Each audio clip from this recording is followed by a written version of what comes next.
یزیدیت یزیدیت دشمنان اہل بیت پہ لعنت محمد لبیک یا حسین لبیک یا حسین لبیک یا حسین اللہم صلی علی محمد وآل محمد وعجل. اور امام علی مقام نے وہ صدا کس لیے دی تھی؟ کیا اپنی نصرت کے لیے دی تھی؟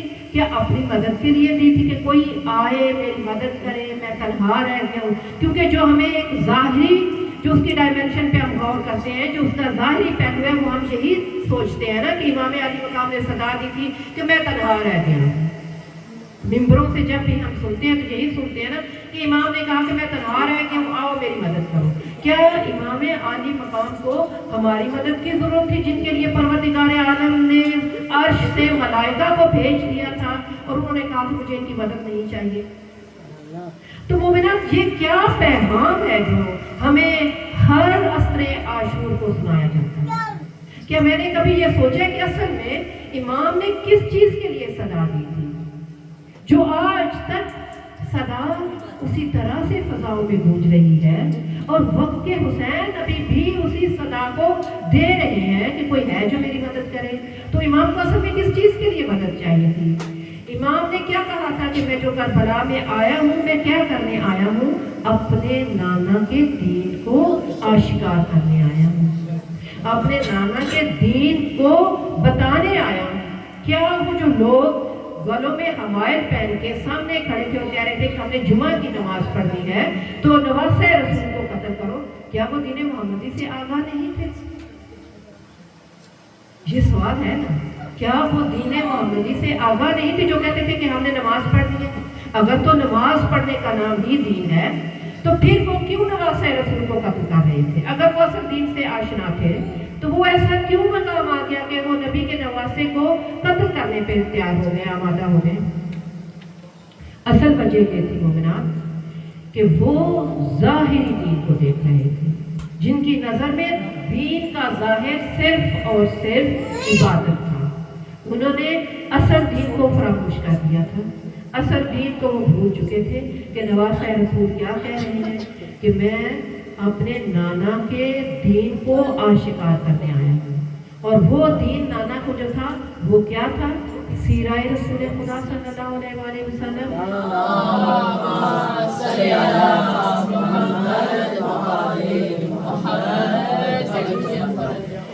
نبی اکرم کی سیرت اور امیر المومنین کی سیرت کو اجاگر کرنا کہ کس طرح سے نبی اکرم جن کو خدا بند متعال کہتے ہیں کہ میں نے آپ کو کامل اخلاق معلم اخلاق بنا کر بھیجا، اور وہ لوگ اس سیرت کو فراموش کر چکے تھے.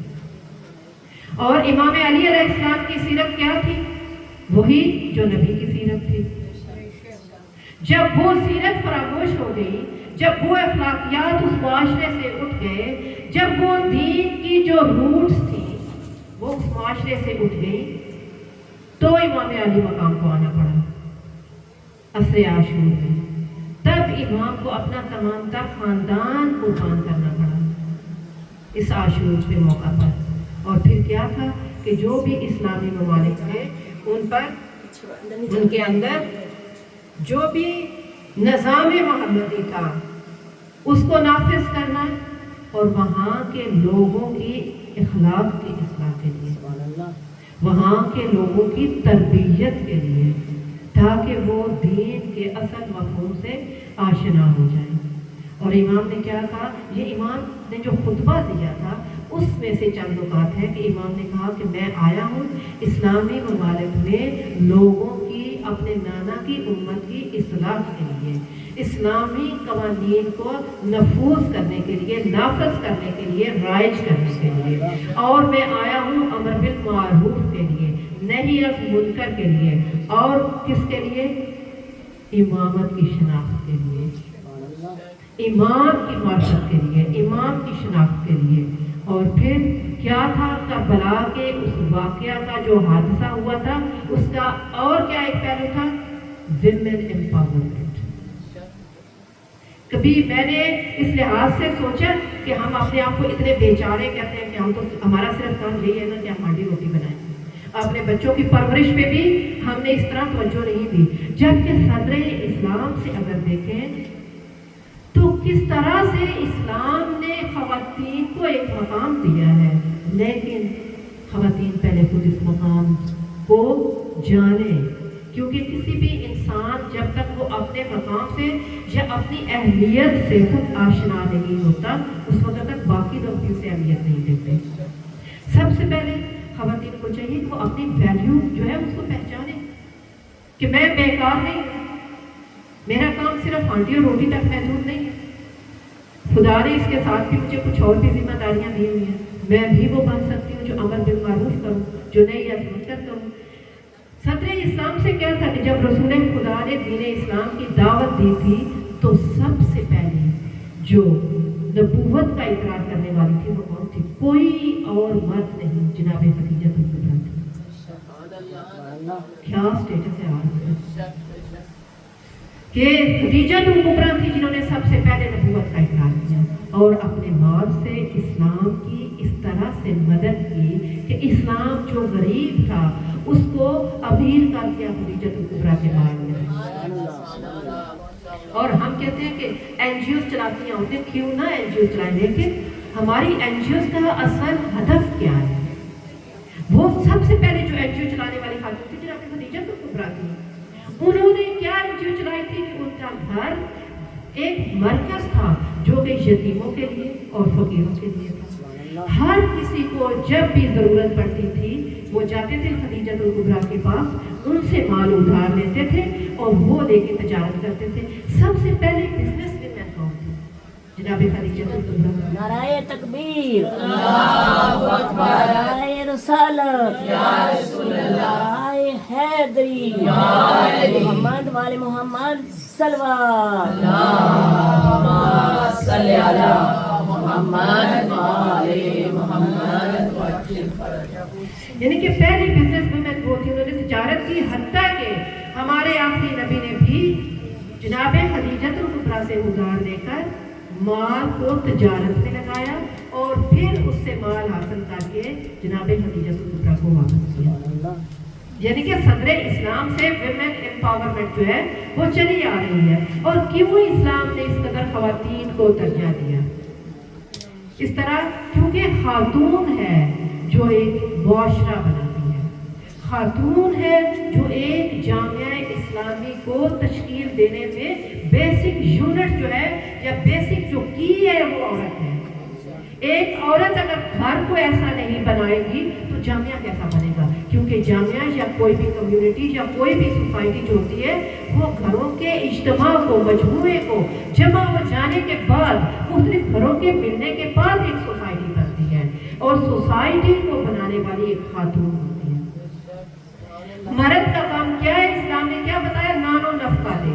عورت کا جو ہمارے ہاں غلط ترجمہ کیا جاتا ہے نا کہ الرجال قوامون علی النساء، کے مرد جو ہے عورتوں پر حاکم ہے، حاکم نہیں ہے. اسلام نے کہا ہے مرد عورتوں کے لیے تکیہ گاہ ہے. وہ تکیہ گاہ کیا ہوتی ہے؟ کہ جب عورت تھک جائے، جب عورت خستہ ہو جائے، جب پریشان ہو جائے، جب وہ سمجھے کہ میں بہت تھک چکی، ایگزاسٹ ہو چکی ہوں، مجھے کسی کے ساتھ شیئر کرنا ہے جو کہ میری ہمت بندھائے، وہ مرد ہے. اس کے ساتھ شیئر کریں، وہ آپ کی تکیہ گاہ ہے. لیکن آپ کا وہ بیسک گول ہے جو اسلام نے بتایا ہے. بہت زیادہ ڈسکس کرنے والا، لیکن چونکہ وقت کے دامن میں گنجائش ہے میں ٹچ کرتی ہوں گزر جاؤں گی کہ جناب فاطمہ الزہرا سلام اللہ نے پہلی دفعہ بنایا. یہ کیا ہے؟ ویمن امپاورمنٹ نہیں ہے. کیوں خطبہ فدیہ میں ہمیں ہمیشہ یہ بتایا جاتا ہے کہ بی بی جو ہے وہ اپنا حق مانگنے گئی. ٹھیک ہے، بی بی حق مانگنے گئی، کوئی شک نہیں، لیکن کیا یہ 2.5 گھنٹے کا جو خطبہ فدیہ تھا بی بی نے صرف حق مانگا؟ نہیں.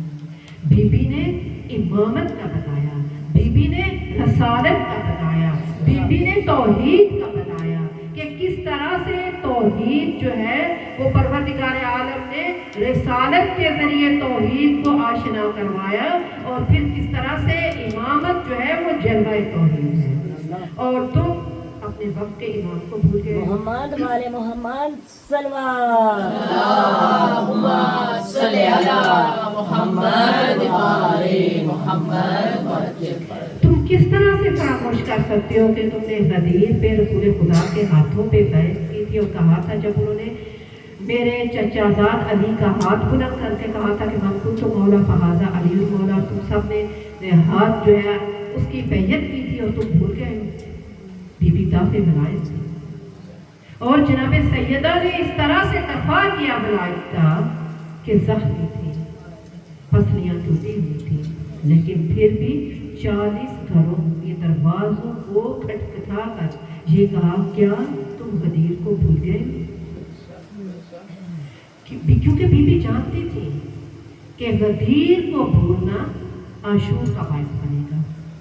جنہوں نے غدیر کو بھولا اگر غدیر کو نہ بھولتے آج عاشور نہ بھولتے، کیونکہ غدیر میں جب انہوں نے یہ تسلیم کرنے سے انکار کر دیا کہ جو امامت ہے وہ خدا کی طرف سے منتخب کیا ہوا منصب ہے، وہ بھول گئے.